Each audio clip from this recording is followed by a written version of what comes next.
Doctor Strange in the Multiverse of Madness features two of the strongest MCU characters, massive amounts of magic, and a whole multiverse to play in. Here are some of the wildest, craziest timelines our heroes could find themselves in.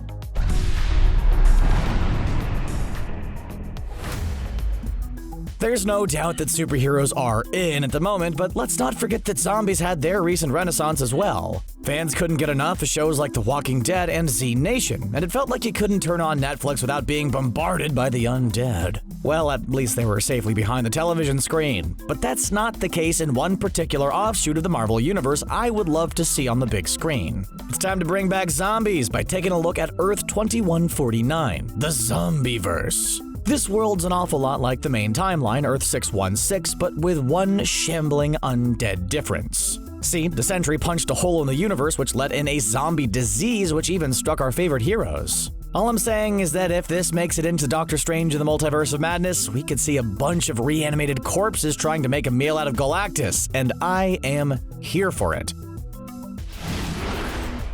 Since Wanda Maximoff is in the mix, as far as I'm concerned, we're halfway there when it comes to getting a House of M storyline in the MCU. Plus, now that we can finally say the word mutants, what are we waiting for? This classic comic book tale features Scarlet Witch absolutely losing it. And I don't mean losing it like when she raged out on Thanos during Endgame. I mean like creating an alternate universe losing it. In Earth 58163, there was a war between the mutants and humans, and spoiler, the humans didn't win. Mutants dominate the world, and humans are at best tolerated and at worst persecuted. I'm hoping eventually Marvel will give us a House of M movie or show, but in the meantime, I'd settle for a look at the universe where mutants rule over mankind. In addition to mutants, we're also getting more outer space storylines in the MCU, so I think it's time that our heroes happen upon the negative zone. Despite the name, it's an alien universe many comic fans feel positively about. It's made up of antimatter where time zips by way faster than it does on Earth. Since it was discovered by Reed Richards, showing the negative zone could be a clue that Marvel's first family might be making an appearance in the near future.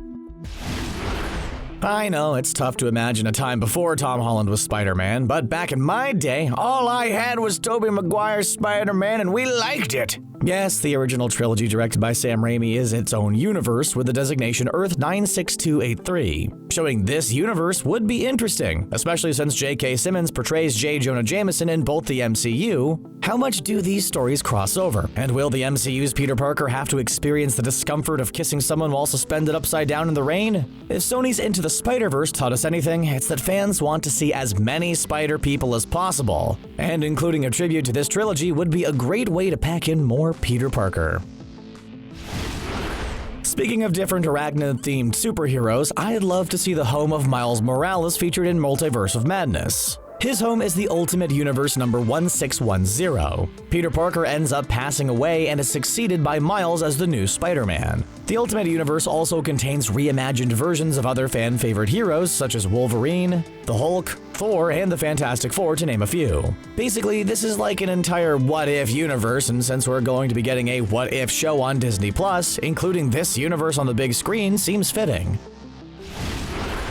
Marvel's Ultimate Universe is filled with awesome superheroes, but that's not quite the case over at Earth 90214. It's an awful lot like Earth Prime, but there's a distinct lack of grown-ups running around in capes. This is the Marvel Noir universe, which has a totally different vibe than the MCU. It's Marvel Noir, and most humans have no idea that superpowers are even a thing, with a few exceptions. Spider-Man Noir wears a bulletproof vest and carries firearms and looks a little bit different than the Peter Parker we're used to seeing in the MCU. I'd love to see Doctor Strange and Scarlet Witch go from the comparatively bright and cheery main timeline to a dark, gritty world where Peter Parker's packing heat.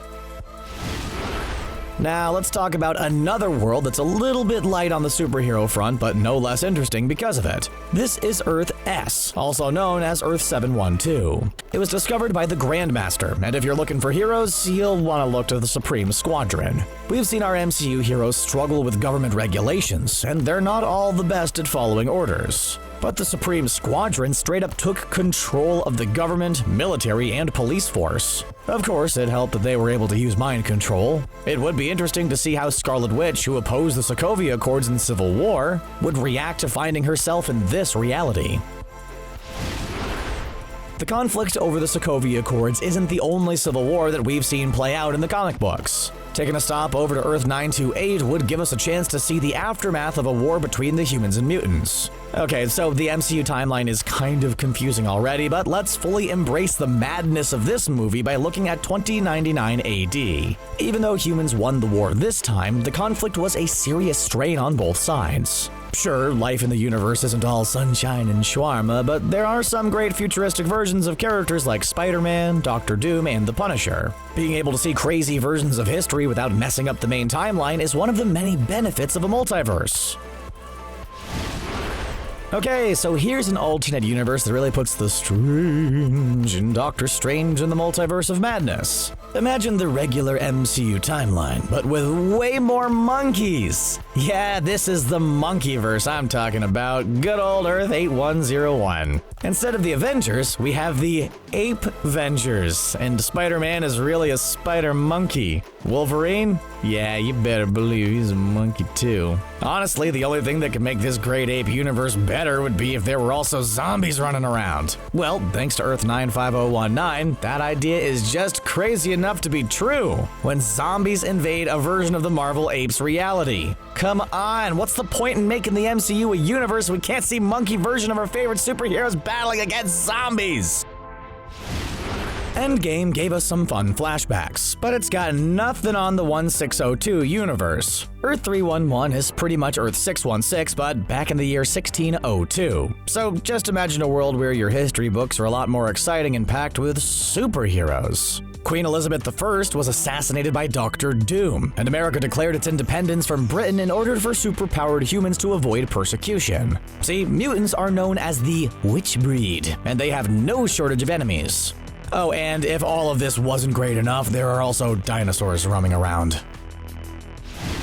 Here at CBR, we talk a lot about the latest Marvel movies, but don't think we've forgotten about the world of DC Comics. If you love a good quality crossover event, then you're gonna love the Amalgam universe, which is a combination of Earth 616 and New Earth. Having DC characters make cameos in a Marvel movie would be pretty great, but what about going for the ultimate mashup? This universe is filled with people who are a blend of different characters. There's Logan Wayne, who fights crime under the name Darkclaw, and Peter Ross, who's a clone of Peter Parker adopted by Thunderbolt Ross. Having Zatara show up in the MCU might be confusing, but what about Wanda Zatara, the White Witch, who's an amalgamation of the Scarlet Witch and Zatara? Even though the comics are filled with plenty of crazy matchups, it would be great to have some that are unique to the big screen.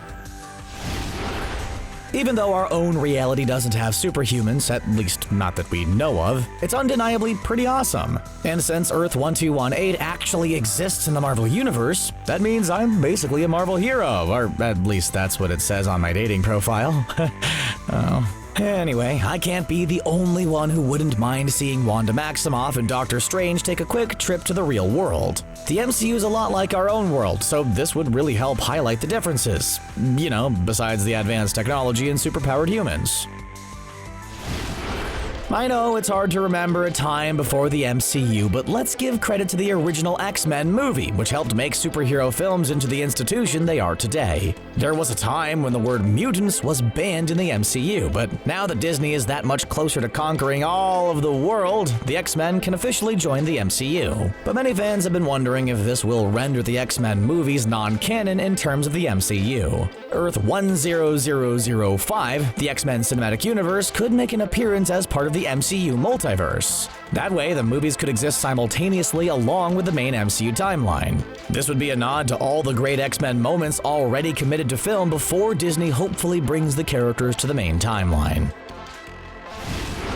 Avengers Infinity War gave us a glimpse of a scenario where the bad guys win, but in hindsight we're all apparently brushing that off as the blip. But I want to see an actual universe where evil triumphs over good, which is why I'm looking towards Earth 807128, the Wastelands. 50 years before Old Man Logan, our heroes fought against the forces of evil and lost terribly.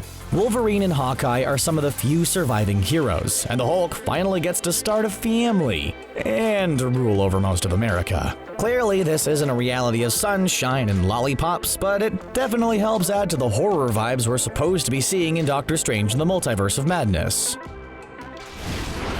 Let's take a look at another cheery timeline, Earth 811, where mutants have been all but exterminated and all of North America is ruled by the Sentinels. The US government hoped the Sentinels would eliminate all of the mutants, and the robots decided the best way to do that would be to take over the entire country. This is the Days of Future Past timeline, where Jean Grey survived the Dark Phoenix, married Scott Summer, and had a child named Rachel. So even though the world turned into a Sentinel-guarded mess, at least Cyclops got to be happy, for once.